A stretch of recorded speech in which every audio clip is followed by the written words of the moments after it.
À partir de 3 points, comment construire une parabole à partir de 3 points donnés? Donc c'est possible d'avoir 3 points et de pouvoir construire la parabole en ayant bien sûr son équation. Le but c'est d'avoir l'équation. Une fois qu'on a l'équation, on sait tracer la parabole. Bien sûr, je parle d'une parabole dans un repère cartésien orthonormé. Et donc une fois qu'on a l'équation, le but c'est d'avoir à partir de ces 3 points l'équation. On a 3 points, il faut former l'équation. Bon, donc l'équation de la parabole donnera le dessin de la parabole, puisqu'une fois qu'on a l'équation, on peut la dessiner dans un plan, rapporter un repère orthonormé. Donc ça c'est l'équation de la parabole. Voilà, il faut chercher cette équation. Alors comment faire? Sachant que l'équation de la parabole c'est y égale ax carré plus bx plus c, qui est égal à f de x. Bon, on peut même chercher son axe de symétrie, tous les éléments qui vont avec. Une fois que vous avez la parabole, tout devient simple. Donc je vous rappelle que l'axe de symétrie étant moins b sur 2a. Alors comment faire ça? On a 3 points, on va simuler donc une parabole passant par 3 points dont les points sont inconnus, mais ayant une coordonnée pour A, x1, y1, pour B, x2, y2, pour C, x3, y3. En faisant ça, on a un système d'équations de 3 équations à 3 inconnues. Donc c'est-à-dire que j'aurai la parabole c'est ax carré plus bx plus c égale y.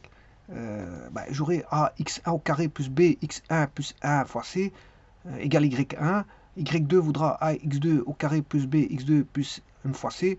Et y3 voudra ax3 au carré plus bx3 plus 1 fois c. Alors, que ce qu'on constate, c'est que on a toujours une fois c. Ici, une fois c. Donc, on aura toujours une fois c ici.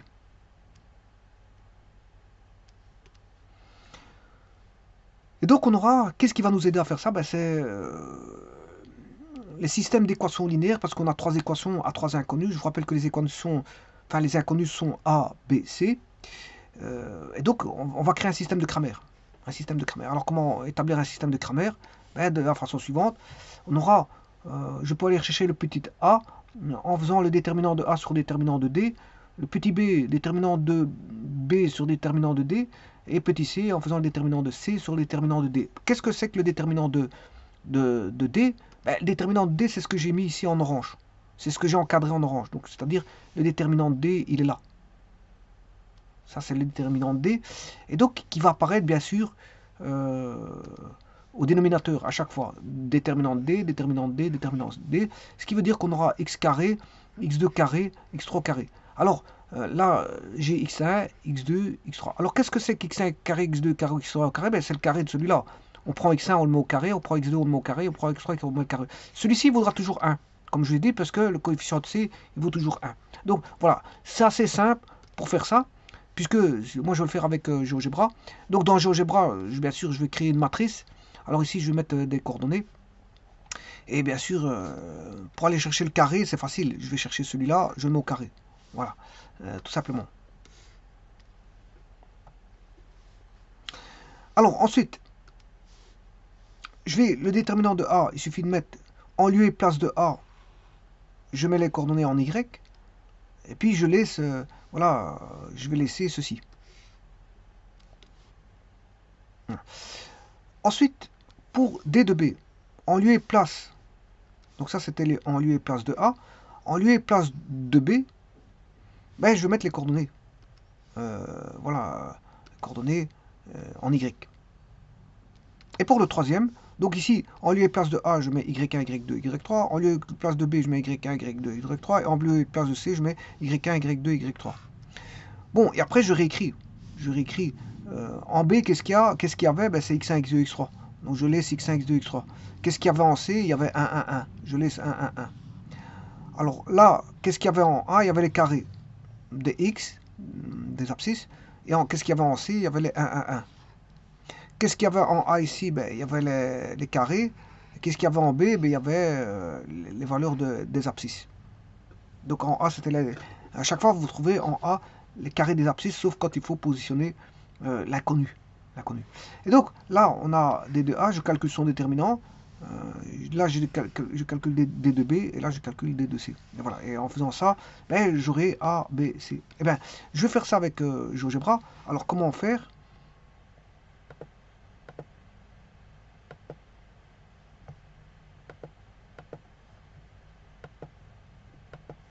Bon, je prends des curseurs.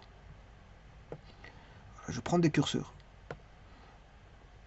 Donc, je fixe des curseurs avec les coordonnées A, B, C. Donc, si je prends le A pour coordonnées A, B, ben, donné par un curseur. Mais si je change le A,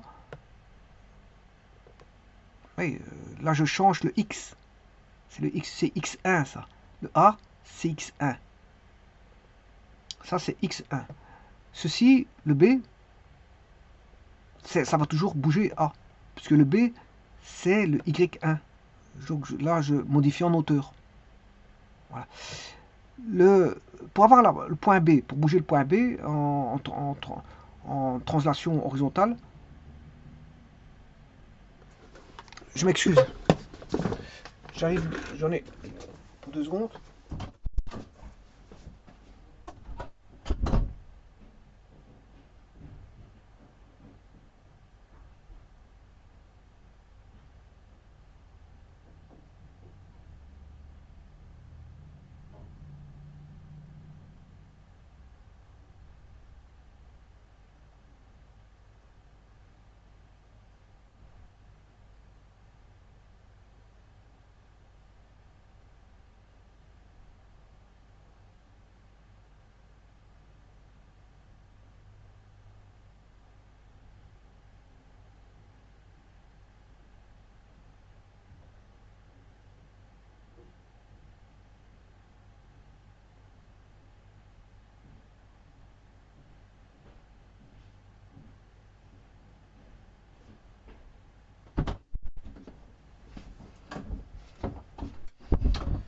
Voilà, donc je peux changer le point B en translation horizontale, verticale. Bon, point B, translation horizontale, ce sera C.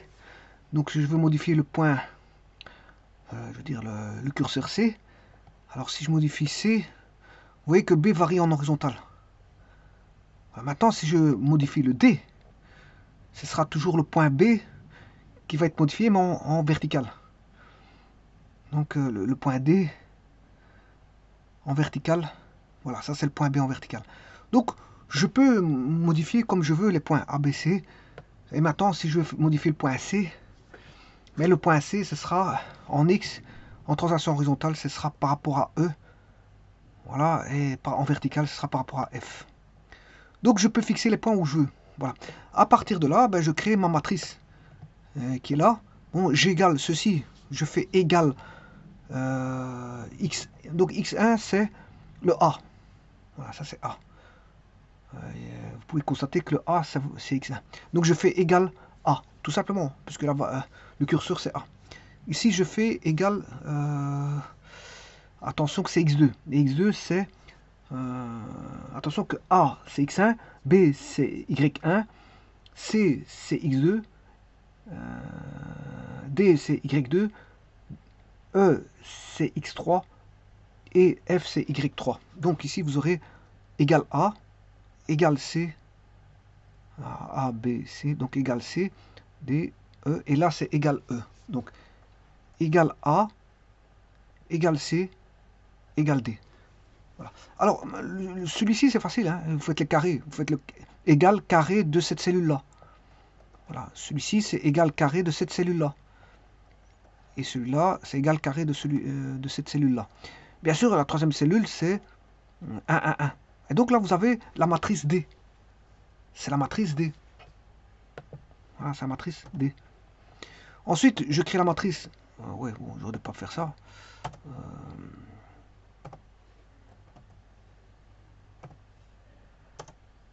Voilà.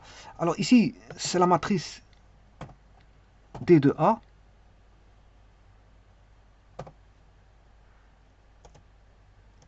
Ensuite vient la matrice D de B. Ensuite vient la matrice D de C. Enfin, ici, pour l'instant, il n'est pas encore matriciel. C'est des valeurs dans des cellules. Alors, pour créer la matrice, bien sûr, vous faites ceci. Et vous faites, voilà, créer matrice. Créer matrice, il est là. Voilà. Vous devez faire ça. Pour les 4 hein, pour D, DA, DB, DC, c'est 4 matrices. Et après, ils vont aller dans la partie gauche, qui est voilà ici, c'est cette partie-là. En faisant ça, on crée voilà la matrice M1 qui est D. Ensuite, il va créer la matrice M2 qui est DA. Ensuite, la matrice D3 qui est M3. Ensuite, la matrice D4 qui est M4. Alors bon, ici, je vous rappelle que c'est DA. En A, il faut mettre Y1, Y2, Y3. Donc Y1, je vous rappelle que c'est B. Y2, c'est D. Et Y3, c'est F. Donc là, vous devez mettre égal B, égal D, et là, égal F. Voilà. Bon, pour celui-là, vous faites égal cette cellule-là. Hein. Pour celui-là, vous faites égal cette cellule-là. Pour celui-là, vous faites égal cette cellule-là.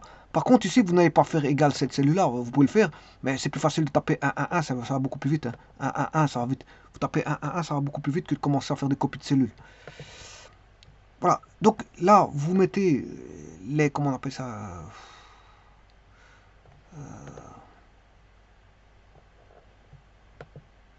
les Y. Voilà. Ici, vous mettez les Y. Y1, Y2, Y3. Et là, vous mettez les Y. Bon, ici, c'est les carrés.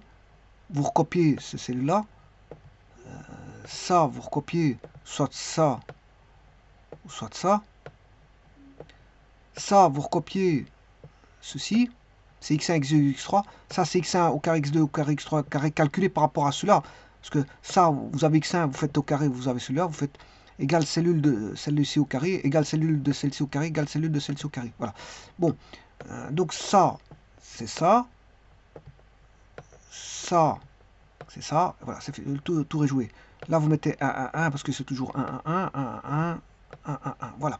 Une fois que vous avez fait ça, bon, vous créez vos 4 matrices, qui sera M1, M2, M3, M4, dont D et M1, et vous faites les rapports comme j'ai indiqué ici. Là, vous faites DA sur D, DB sur D, DC sur D. Mais il faut calculer les déterminants. Alors pour ça, vous calculez, vous faites la matrice. Une fois que la matrice est mise là sur la partie gauche, vous calculez le déterminant de M1, déterminant de, voilà, de M2, déterminant de M3 et déterminant de M4. Vous avez tous les déterminants. Vous faites, bien sûr, le rapport des déterminants.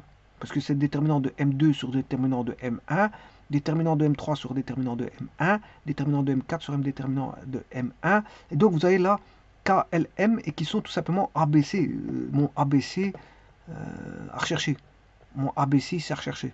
Et donc vous avez l'équation ax carré plus bx plus c. Donc une fois que vous avez ça, vous le mettez sous forme bien sûr de K. Alors, là il est là. Vous mettez ça comme ça. Et vous avez normalement la parabole qui va se dessiner. Voilà. Alors je vais changer des points. Voilà, je peux changer des points comme je veux. Voilà, faire varier. Elle passera toujours par 3 points. Alors parfois il n'y a pas de solution bien sûr. Hein. Alors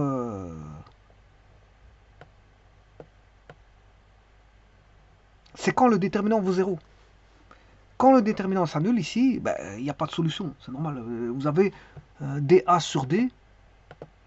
Ici, pour un système de Cramer, il est possible que si le déterminant D est différent de 0, sinon on aura des valeurs au dénominateur qui s'annulent. Hein. Voilà, vous ne pouvez pas avoir D qui fasse 0.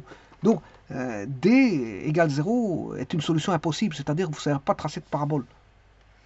Donc, D doit être, la matrice ici doit être différente de 0 pour pouvoir être résolvable ou résoluble. Je ne sais pas comment on dit, mais enfin bref, il faudrait qu'une fois j'aille voir dans le dictionnaire parce que je ne sais pas si on dit résolvable ou résoluble. Voilà, résolvable. Donc, il faut que D soit différent de 0. Donc, toute application de D égale 0 implique qu'on ne sait pas dessiner la parabole. Donc, dans ce cas-ci, D égale 0, on ne sait pas dessiner la parabole.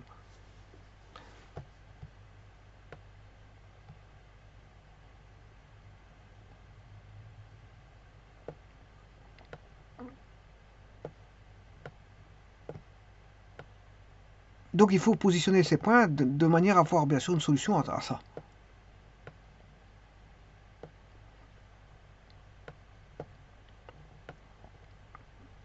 que c'est pas parce qu'on a fixé 3 points qu'on peut dessiner toutes les paraboles qu'on veut. Hein. Bon, ça va pas comme ça. Alors, par exemple, ici, si vous faites ça, il est impossible de dessiner une parabole avec ces 3 points comme ça. Alors, si je fais ça, voilà.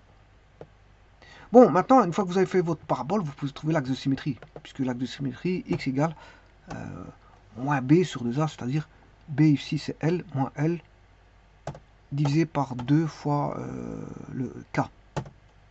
Voilà, vous avez l'axe de symétrie. Et donc, vous pouvez trouver tous les éléments hein, de la parabole. Ici, je ne mets que l'axe de symétrie.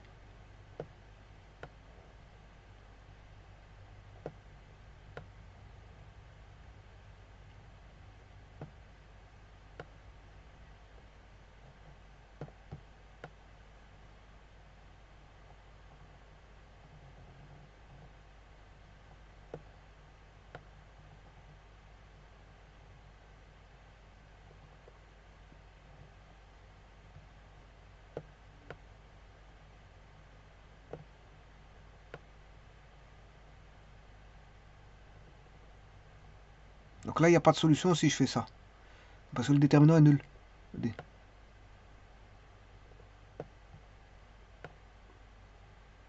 Je vous remercie.